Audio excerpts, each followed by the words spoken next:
তো বন্ধুরা, যে সামনে দেখতে পাচ্ছেন একটি, ওরে বাবা, এই তো আবার রং রোডে চলে আসলো। সামনে দেখতে পাচ্ছেন এই যে ফ্লাইওভারটি।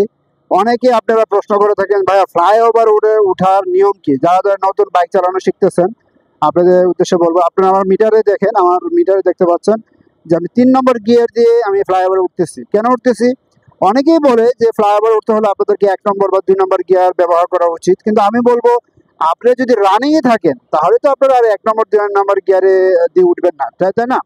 আপনি যখন রানিংয়ে থাকবেন তখন আপনারা যে স্পিডে থাকবে সেই স্পিডেই বাইকটিকে ফ্লাইওভারে তুলতে পারবেন, সমস্যা নেই। যদি আপনি মনে করতেছেন যে ফ্লাইওভারটি অনেক খারাপ, আপনারা 3 নম্বর আছেন, 3 নম্বর স্পিডে ফ্লাইওভারে উঠে গেছেন, কিন্তু ফ্লাইওভারটি অনেক খারাপ, মানে বাইক চলতেছেই না, তখন আপনি গিয়ার নামিয়ে 2 নম্বর গিয়ার দিয়ে দিবেন। আমার যেহেতু বাইকটি একদম 3 নম্বর গিয়ার স্পিডে ছিল এবং আমি খুব সহজে উঠে গেছি, যেমন আমি এখন আমার 4 নম্বর গিয়ার দিছি।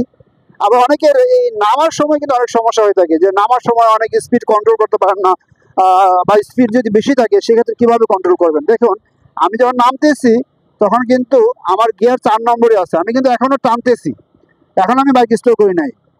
এই যে দেখেন, এখন আমি বাইকটিকে কি করলাম, ইঞ্জিন ব্রেক করলাম। ইঞ্জিন ব্রেক করে হালকা করে সামনের এবং পিছনের ব্রেকগুলো হালকা ধরলাম, সামনে ধরলাম। এখন আমি ক্লাচ চাপ দেবো, ক্লাচ চাপ দিয়ে আমি কি করলাম, গিয়ার নামিয়ে ফেললাম।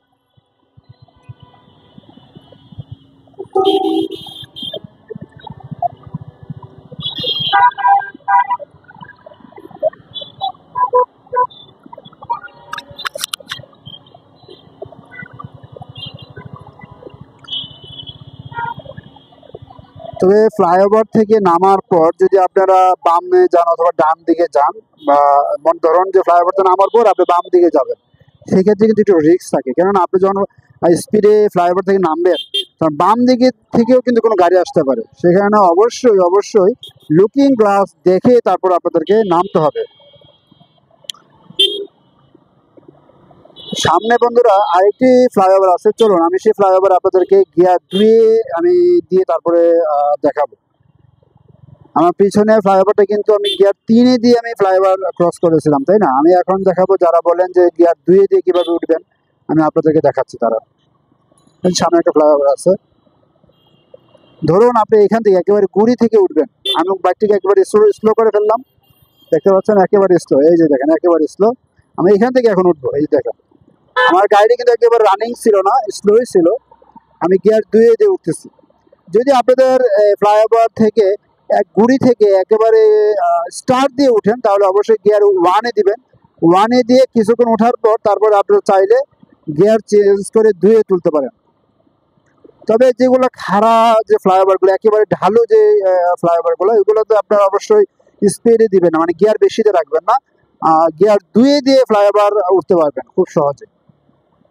এবং এটার কিন্তু একটি মেজারমেন্ট আছে, আপনি গিয়ার 2 দিয়ে বেশি করে থ্রোটল দিবেন সেটা কিন্তু না, গিয়ার 2 দিয়ে ধীরে ধীরে থ্রোটল দিয়ে উপরে উঠতে হবে, নাহলে কিন্তু ইঞ্জিনের উপর প্রচুর প্রেশার পড়বে।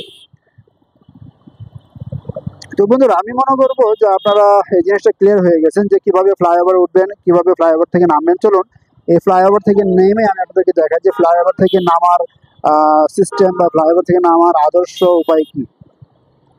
আমি একটু স্পিডে যাব, আমি একটু স্পিড দেব। ফ্লাইওভার থেকে নামার সময় অবশ্যই আপনাদেরকে নামার ঠিক কতটুকু আগে আপনারা ব্রেক, ইঞ্জিন ব্রেক করবেন, বা কতটুকু আগে আপনারা কি বলে বাইকটিকে স্লো করবেন, সেটা সম্পূর্ণ আপনার উপর ডিপেন্ড করবে যে আপনার সামনে ঠিক কতটুকু জায়গা আছে। যেমন আমার দেখেন বর্তমানে